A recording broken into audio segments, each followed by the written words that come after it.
Nesta videoaula vamos falar sobre o denominado regime do IRS jovem. Trata-se de um regime que prevê a isenção parcial do imposto do IRS para jovens, de acordo com o enquadramento que vou referir seguidamente. Este regime é um regime que tem vindo a evoluir ao longo dos anos.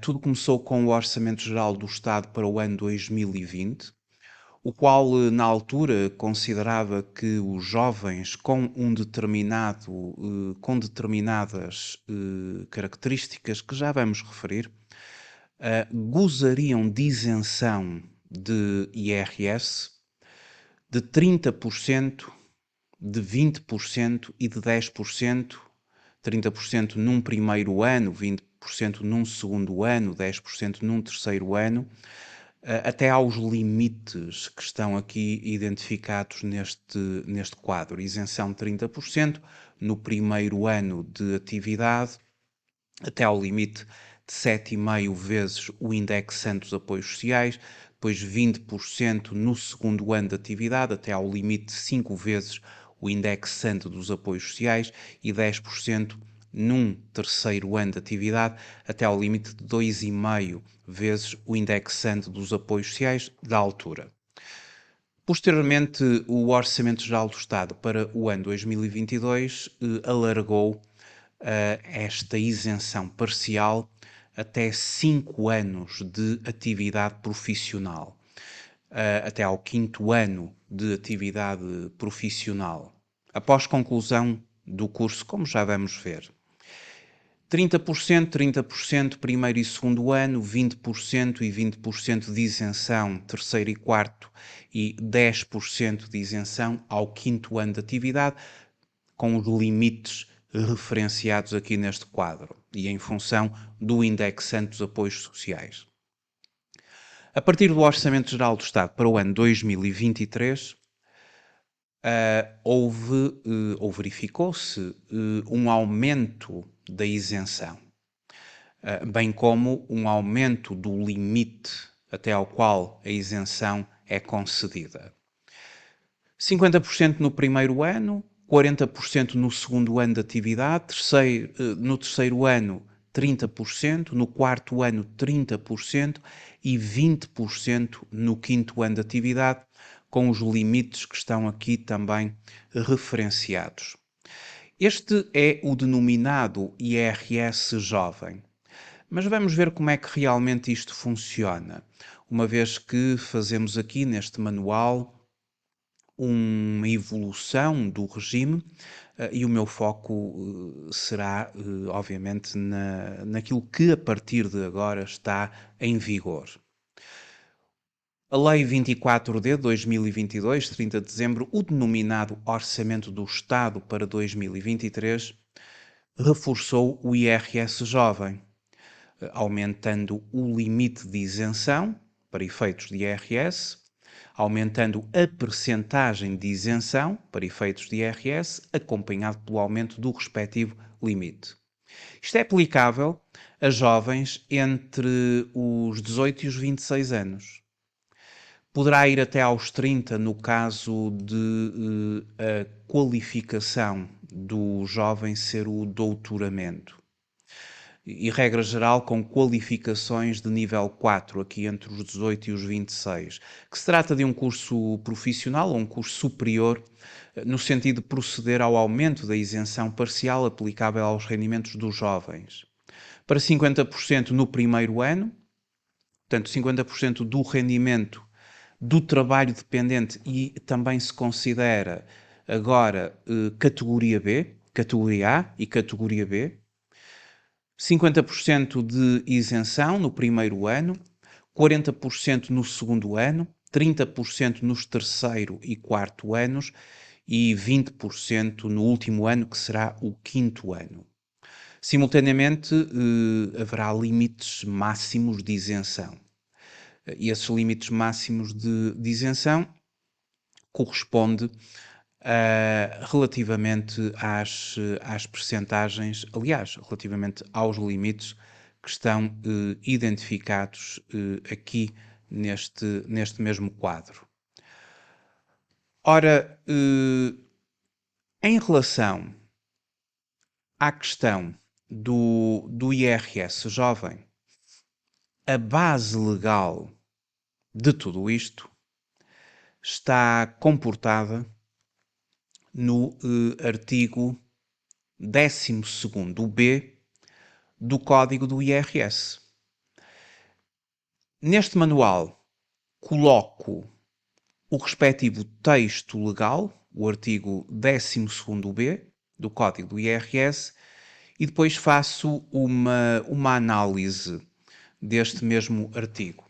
A redação que agora coloco é a redação atual do artigo 12º-B.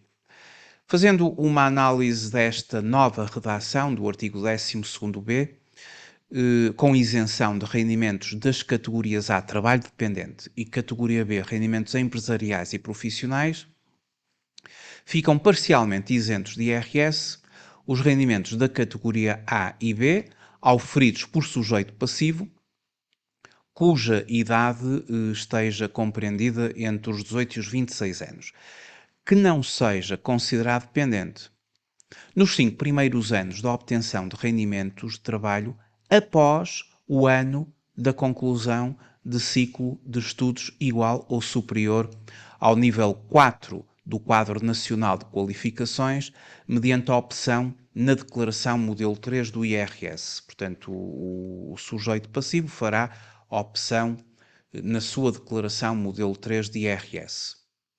Passou também a prever-se que a isenção parcial possa aplicar-se nos 5 primeiros anos da obtenção de rendimentos do trabalho após o ano de conclusão do ciclo de estudos relevante, em vez dos 3 primeiros anos, como acontecia no Orçamento Geral do Estado respeitante ao ano de 2020. Importa reforçar que para o jovem aproveitar este benefício deverá concluir um ciclo de estudos igual ou superior ao nível 4 do Quadro Nacional de Qualificações, ou seja, a começar na conclusão do ensino secundário obtido por percursos de dupla certificação ou ensino secundário vocacionado para o prosseguimento de estudos de nível superior acrescido de estágio profissional com o mínimo de 6 meses. Assim, a conclusão de ensino secundário, apenas vocacionado para o prosseguimento de estudos de nível superior, não vai conferir acesso ao IRS jovem. A idade de obtenção ou a idade de opção é estendida até aos 30 anos, inclusive no caso do ciclo de estudos concluído corresponder ao doutoramento. Ora, para efeitos de IRS, importa referir o seguinte. Ou seja, para efeitos de retenção na fonte, importa referir o seguinte. As entidades patronais, quando contratam jovens que estejam dentro do âmbito deste regime do IRS jovem, elas vão ter de aplicar uma retenção na fonte ao seu vencimento, à sua remuneração. E como é que funciona a questão da retenção na fonte? Como é que uma empresa, uma entidade patronal, vai aplicar a retenção na fonte a estes jovens enquadrados no regime do IRS jovem? Bom, do ponto de vista da retenção na fonte, faço aqui uma referência no manual, eu vou andar aqui um bocadinho para trás, para referir o seguinte. Para efeitos de retenção na fonte, as entidades empregadoras deverão ter em consideração a totalidade dos rendimentos pagos, incluindo os isentos, para efeitos da determinação da taxa aplicável, aplicando a correspondente taxa de retenção apenas sobre a parte do rendimento não isento. Vamos imaginar o seguinte. Vamos imaginar que um jovem dentro deste âmbito que está aqui qualificado pela lei, tem um vencimento de 1.200 euros por mês. Portanto, eu sei que no primeiro ano, após a obtenção do curso, ele só vai estar sujeito em metade desse mesmo rendimento para efeitos de IRS, porque ele tem isenção de 50% no primeiro ano. E depois 40% no segundo, 30% no terceiro, e no quarto e quinto anos vai ter uma isenção de 20%. Aquilo que nós temos que fazer, e de acordo com a orientação que aqui temos, é o seguinte: mensalmente, para efeitos de retenção na fonte, nós vamos considerar todo o valor da remuneração para procurarmos a taxa de IRS. Portanto, o vencimento dele é de 1.200 euros, imaginando que ele é não casado, que tem 0 dependentes, vamos à tabela número 1 e vamos procurar a taxa de IRS para 1.200 euros. Que taxa é que seria aplicável a 1.200 euros? E apenas vamos aplicar essa taxa a metade do rendimento, porque apenas metade do rendimento vai estar sujeito. É o que aqui está escrito. Para efeitos de retenção na fonte, as entidades empregadoras deverão ter em consideração a totalidade dos rendimentos pagos, incluindo os isentos. Portanto, se ele tem um vencimento mensal de 1.200 euros, nós vamos à procura da taxa de retenção na fonte para 1.200 euros. Aplicando a correspondente taxa de retenção apenas sobre a parte do rendimento não isento. Ou seja, vamos aplicar aquela taxa que se aplica à totalidade do rendimento só sobre a parte que não está isenta, que no primeiro ano é metade.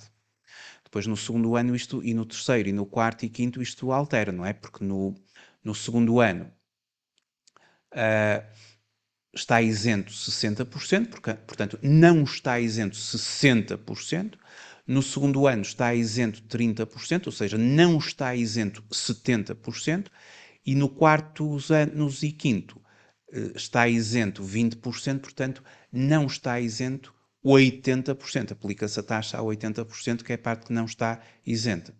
Portanto, há que atender então esta questão quanto à retenção na fonte a realizar, e estamos a falar do IRS na perspectiva da empresa, a retenção na fonte a realizar aos jovens que estão enquadrados neste regime do IRS jovem.